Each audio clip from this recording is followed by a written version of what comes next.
10 سالوں کے اندر کتنے غزوات کیے۔ وہ آخری سال تھا میرے آقا کا جب 10 ہجری تھی، حضور نے اعلان کیا جو حج کے لیے میرے ساتھ آنا چاہے سب آ جائیں۔ یہ سن کر کے تقریباً 1,20,000 صحابہ حضور کے حج کے سفر میں ساتھی بن گئے۔ میرے آقا تشریف لائے مکہ مکرمہ، یہ حضور کا آخری حج تھا جس میں خطبۃ الوداع حضور صلی اللہ تعالیٰ علیہ وسلم نے حجۃ الوداع کا خطبہ دیا، آخری خطبہ دیا۔ وہ آخری خطبہ پورے دنیا والوں کے لیے دستور ہے، ایک لا ہے، ایک ایسے قوانین سے جمع کیا ہے۔ اسی میں حضور نے عورتوں کے حقوق بیان کیے، بچوں کے، بوڑھوں کے، مزدوروں کے، غریبوں کے، پڑوسیوں کے، ہر ایک کے حقوق اس ایک خطبے میں میرے آقا نے بیان کیا۔ حرام مال سے بچنے کی تلقین کی، سود سے بچنے کی تلقین کی، اور پھر گھمنڈ تکبر کرنے سے بچایا۔ حضور نے فرمایا تم سب آدم کی اولاد ہو، ایک دوسرے پر فخر نہ کرو، کالا گورے پر، گورا کالے پر، امیر غریب پر، غریب امیر پر، بلکہ میرے آقا نے فرمایا تقوی جس کے پاس ہے وہ اللہ کے نزدیک محترم ہے۔ یہ آخری خطبہ ہوا۔ اسی خطبے کے بعد میرے آقا نے اپنے صحابہ سے کہا اللہ نے اپنے بندے کو اختیار دیا ہے کہ دنیا چاہے تو دنیا لے لو یا اپنے رب کے پاس جو چاہے وہ لے لو۔ اس بندے نے اللہ کے پاس رہنے کو قبول کر لیا ہے۔ یہ باتیں تھی جو اشارہ دیا میرے آقا نے کہ اب رسول پاک زیادہ دن تک ان کے ساتھ نہ رہیں گے۔ محرم کا مہینہ تھا جب میرے آقا پلٹے مدینہ طیبہ، بیماری نے جکڑ لیا، سفر کا مہینہ پورے علالت میں گزرا۔ اس طرح کی علالت تھی، اس طرح کا بخار تھا کہ حضور پاک صلی اللہ تعالیٰ علیہ وسلم کو بعض اوقات صحابہ دونوں کندھے پکڑ کر کے مسجد میں لاتے تھے۔ حضور پاک صلی اللہ تعالیٰ علیہ وسلم کے پیر بھی زمین پر نہیں ٹکتے تھے۔ اس حالت میں حضور مصلی پر آئے اور اپنے صحابہ کو دیکھ کر مسکراتے بھی رہے، نمازیں بھی پڑھاتے رہے۔ پھر یہی ربیع الاول شریف کا مہینہ آیا، یہ 11ویں ہجری تھی جب 12 ربیع الاول تھی، بعض روایات میں 13 ربیع الاول ہے، یعنی کل آنے والا جو دن ہے۔ اللہ کے حبیب صلی اللہ تعالیٰ علیہ وسلم نے سب کو جو وصیتیں کرنی تھی وہ وصیتیں فرمائی۔ ماں عائشہ صدیقہ کے حجرے میں آرام کرتے رہے۔ اللہ کے نبی صلی اللہ تعالیٰ علیہ وسلم کو بخار شدت کا تھا، بار بار مسواک طلب کرتے تھے یا پانی کے چھینٹے چہرے پر مارتے تھے، اور پھر کہتے تھے یہ سکرات، یہ نزع کا وقت کتنا شدید ہوتا ہے، کتنا شدید ہوتا ہے۔ ماں عائشہ کہتی ہیں اچانک میں نے دیکھا دروازے پر کسی کی دستک ہو رہی ہے، میں نے کہا اللہ کے رسول آرام کر رہے ہیں۔ حضور نے فرمایا عائشہ وہ کوئی اور نہیں ملک الموت عزرائیل ہے، وہ کسی کے آنے کے لیے اجازت نہیں مانگتا، آج مجھ سے اجازت لے رہا ہے، اس کے بعد پھر کسی سے نہیں لے گا۔ ملک الموت حجرہ پاک میں داخل ہوئے۔ حضور پاک صلی اللہ تعالیٰ علیہ وسلم ماں عائشہ صدیقہ کے زانوں پر سر رکھ کر آرام کر رہے ہیں۔ ملک الموت نے اجازت طلب کی، آقا حکم ہو تو آپ کی روح پاک کو میں نکالوں، اللہ کے حضور لے جاؤں، آپ کے رب اعلیٰ کے جلوں میں لے جاؤں۔ رسول پاک صلی اللہ علیہ وسلم نے اس سے پہلے جانتے ہو کیا پوچھا تھا؟ میرا دل درد کرتا ہے۔ ملک الموت سے صرف اتنا پوچھا، یہ وہ وقت ہوتا ہے نزع کا وقت جس وقت باپ اپنے بیٹے کو بھول جاتا ہے، بھائی بہنوں کو بھول جاتا ہے، بلکہ اکثر تو لوگوں کو اپنا نام تک یاد نہیں ہوتا۔ سکرات کے وقت جاؤ لوگوں کے بستروں کے پاس، ہم کلمہ پڑھاتے رہتے ہیں، کلمہ آتا نہیں، لوگ بول نہیں پاتے، یہ وہ حالت ہوتی ہے نزع کی۔ لیکن اس وقت میرے آقا صلی اللہ علیہ وسلم ملک الموت سے یوں کہتے ہیں اے اسرائیل، یہ جو نزع کا درد ہے کیا یہ درد میری امت کو بھی دیا جائے گا؟ کیا یہ سکرات کا درد میری امت کو بھی دیا جائے گا؟ ملک الموت نے کہا موت سے پہلے ہر ایک کو سکرات سے گزارا جائے گا۔ میرے آقا رو پڑے، واہ امتی ہی، واہ امتی، اے اللہ میری امت، اے اللہ میری امت، کیا وہ نزع اور سکرات کو برداشت کر پائے گی؟ رب تعالیٰ نے حکم دیا اے حبیب آپ غم نہ کریں، آپ اپنے امتیوں کو یہ بشارت دیں کہ جو ہر نماز کے بعد آیت الکرسی پڑھتا رہے ہیں وہ دنیا میں رہے گا، اس کی روح اللہ فرماتا ہے میں خود قبض کروں گا، اسے احساس نہ ہو۔ رسول پاک صلی اللہ تعالیٰ علیہ وسلم حضرت عائشہ سے بات کر ہی رہے تھے، آخری جملے میرے آقا کے الصلاۃ الصلاۃ، نماز نماز، اور تمہارے ہاتھوں کے نیچے جو مزدور ہیں ان کا خیال کرو۔ اتنا کہا اور حضور پاک نے ہمیشہ کے لیے اپنی آنکھیں بند کر لی۔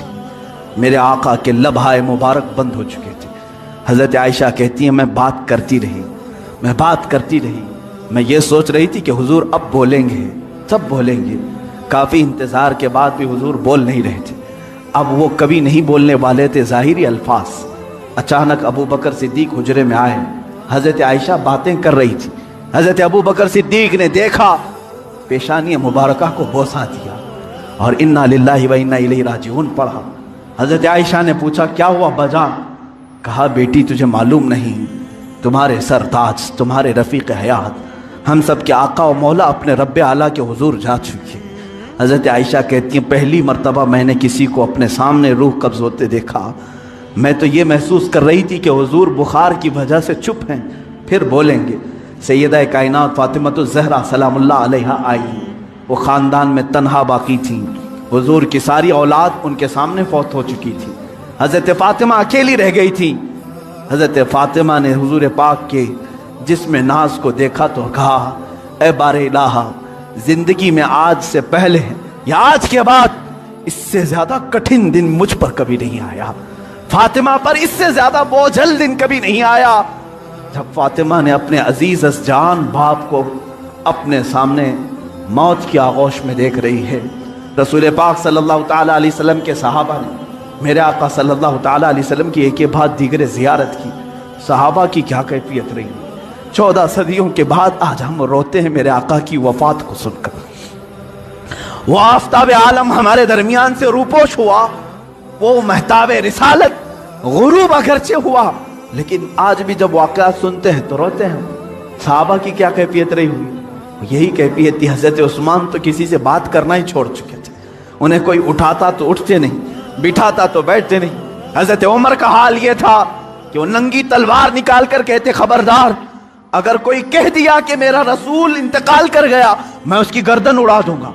میرے حبیب کا انتقال نہیں ہوا, وہ اپنے رب سے ملنے کے لیے گئے, واپس آئیں گے. حضرت عمر مدینے میں اس طرح گھوم رہے تھے.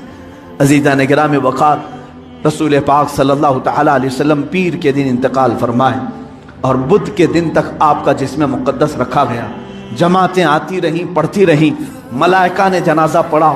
بدھ کے دن میرے آقا صلی اللہ تعالیٰ علیہ وسلم کو صحابہ نے اٹھایا اور اسی حجرے میں جہاں ماں عائشہ صدیقہ کا گھر تھا, حضور پاک صلی اللہ علیہ وسلم کی قبر مبارکہ کھودی گئی, لحد بنائی گئی جو ایل شیپ میں ہوتی ہے, حضور کو پسند تھی.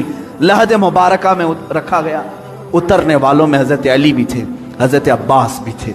فرماتے ہیں جب قبر مبارک میں آخری مرتبہ رکھا گیا, صحابہ کا مجمع تھا, بھیڑ تھی, ایک آخری نظر اس آفتاب رسالت پر ڈال لے.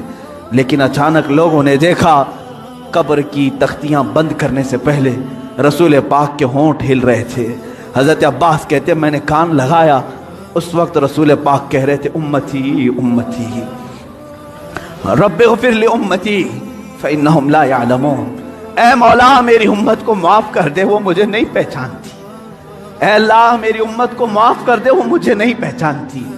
یہ آخری جملے قبر انور میں رکھنے کے بعد رسول پاک کے اے امتیو, کیا ہم نے رسول پاک کا حق ادا کیا ہے؟ کیا ہم نے ان کو سال میں ایک مرتبہ یاد کر کے یہ سوچا کہ ان کو کہ رات کے کھڑی ہوئی عبادتوں کا ہم نے صلہ دے دیا؟ کبھی نہیں ہو سکے گا, کبھی نہیں ہو سکے گا. قبر مبارکہ بند کر دی گئی, ہمیشہ کے لیے بند ہو گئی, لیکن لحد کا وہ ٹکڑا عرش اعظم سے بھی افضل بنا. نفس گم کردہ می آیت جنید و بایزیدی جا. وہ قبر اثر آج بھی ہم مسلمانوں کے روح کی ٹھنڈک ہے. وہ ہرا گنبد جو رسول پاک کے مسکن کے اوپر اپنی جگمگاہٹ بکھیر رہا ہے, وہ کروڑوں عاشقوں کی آنکھوں کا تارا بنا ہوا ہے, ہمارے دل کا سکون ہے. اے میرے عزیزو, آج ہم جئیں گے تو اسی امید کے ساتھ, اسی آس کے ساتھ. میرے آقا نے آخری وقت یہ بھی فرمایا تھا جو جس سے محبت کرے گا دنیا میں, قیامت کے دن اسی کے ساتھ اٹھایا جائے گا. اگر تم آج اپنے نبی پر جان و مال, اپنے ماں باپ فدا کرنے کی بات کرتے ہو, خوف نہ کرو, کل ہم اٹھائے جائیں گے تو ہمارے آقا کے ساتھ اٹھائے جائیں گے, ہمارے رسول کے ساتھ اٹھائے جائیں گے.